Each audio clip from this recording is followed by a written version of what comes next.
think we all know that feeling when you're in a race and things get really hard. Like whether that's a mile 2 of a 5K or 16 of a marathon or 42 of an ultramarathon. Wherever you're at in a race and things get hard, you hit the wall and things get real. That moment where everything is telling you to stop. Those moments are moments of crisis or moments where a decision needs to be made. And those are the moments that define you as a runner and define you as a person. This became extremely relevant metaphorically because I had 2 failures as a person and as a father. About a week ago, we were leaving the grocery store and my son asked me if we could stop and give $1 to a homeless person. I said, $1 won't make a difference, let's go. And then the next day, there was a robin that was stuck in our tramp in our yard and it couldn't get out. And so me and the kids went out and we helped the robin get out. But it was obvious that this baby robin was hurt. And my kids begged me to, let's get a box, let's, make it, help it heal, help it get better. And I said, there's nothing we can do, and told them to just leave it alone. And my kids were devastated because the baby robin ended up dying and we buried it. My wife and I do our best to try and teach our kids values like kindness and love and charity, and I thought I personally embodied those values.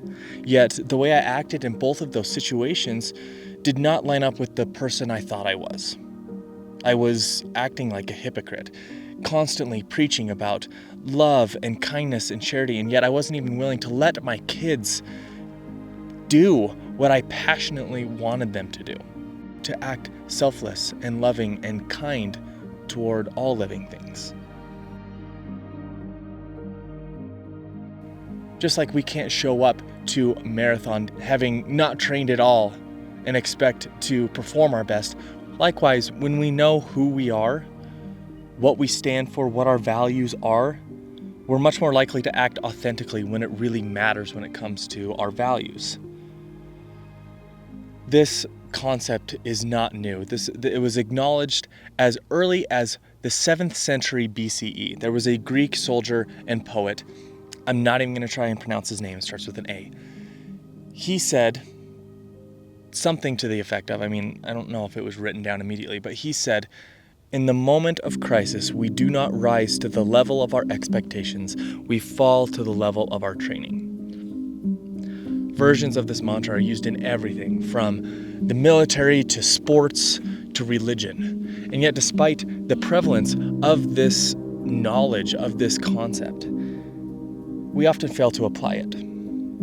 There was a researcher by the name of Stanley Milgram, and he performed a study that kind of tested people's values like this. What he did was he brought in a subject, a person, and he had them press a button when an authority in the room told them to press the button. And that button, they were told, would shock someone in another room. They could not see the other person. And it wasn't really shocking anyone, but there was an actor, and the authority figure continued to tell them to press this button. And it was shocking the amount of people that just went along with this, to the point where the vast majority of people continued to press the button even after hearing the person in the other room plead for them to stop because of pain. And a shocking 65% of people went to the maximum voltage, believing that they had delivered serious harm or even death to the person in the other room. All because someone in the room was telling them that they should. And this wasn't even a one-time thing. This study has been replicated since, and this same pattern has emerged. When we look at the minority, the people that refused to comply with the authority figure, what made them different? They stood out because of 3 characteristics. First, they practiced what they believed. Second, they had a strong moral compass. And third, they took responsibility for their actions. In other words, they'd been training for that moment long before they walked into that room in Milgram's lab.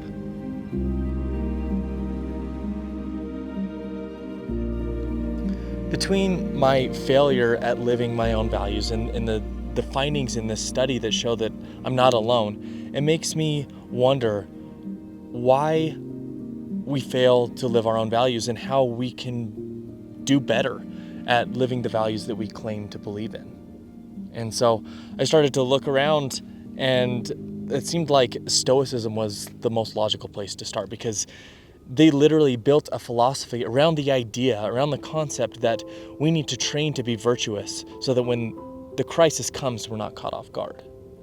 Epictetus, who was a famous Stoic, said, "First say to yourself what you would be, and then do what you need to do." I love this, because how often do we ask ourselves to define who we are or who we want to be? And how often do we ask ourselves what our values are? Have you written them down? Do you really know what your values are? And if we don't know our values, how are we supposed to know how we should act in the moments that matter, in the moments of crisis or in the moments of decision? Stoicism does a fantastic job urging us to define who we are and who we want to be, and then practice to become that. Buddhism kind of brings balance to that in the sense that they remind us that who we are is much less of a destination, of a point in time that we can point to, and more of a process, more like a river that is constantly changing and becoming.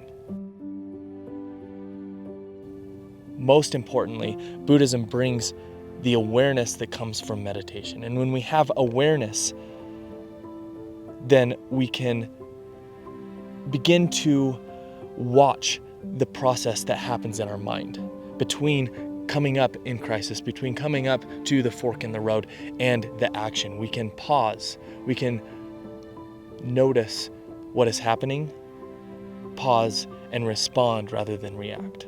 Because I think responding rather than reacting is one of the greatest skills that we can develop, and meditation and Buddhism is a fantastic pathway for us to achieve that. And a little bit of wisdom from my personal life. My dad used to tell me and my siblings growing up that we become what we do and think every day. And so do and think your best.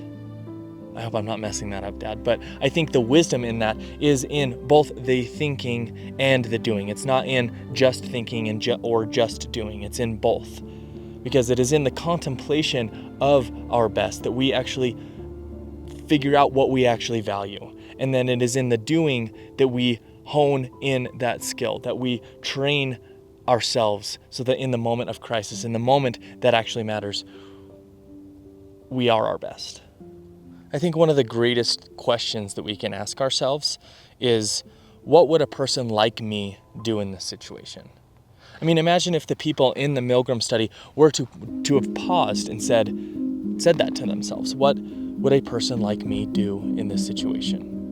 What if I would have done that for a second? What if I would have paused and asked myself that question with the homeless person and my son, or the baby Robin and my other kids? What if I would have stopped and instead of reacting blindly, like a knee-jerk reaction, if I would have stopped and asked myself, what would a person like me do in this situation? I think I would have been much more likely to align my actions with the values I say I have.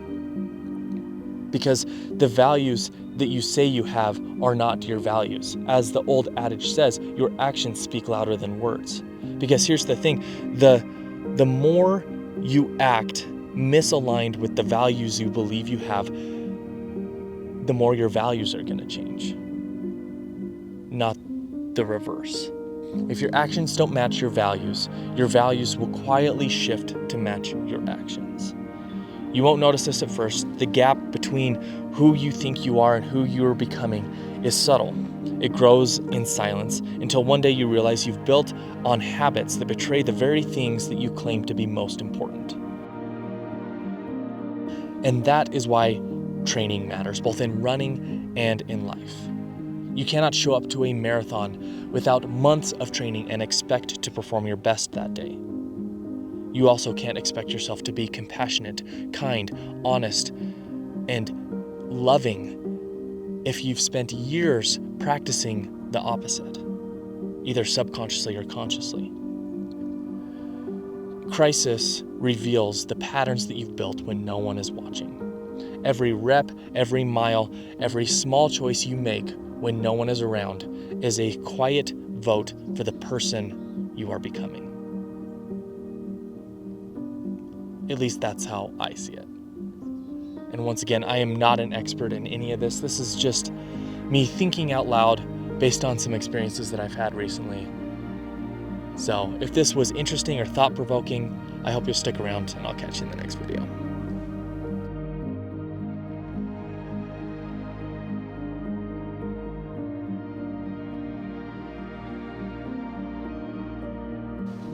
All right, gear for today.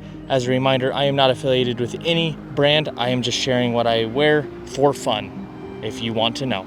So I've got an Ogden-made running hat, Tifosi running sunglasses, Built running shirt, Rabbit running shorts, Features running socks, Hoka Mafate 5s. I just picked those up a week ago, and then the Apple Watch Ultra. If you have any questions on the gear, let me know.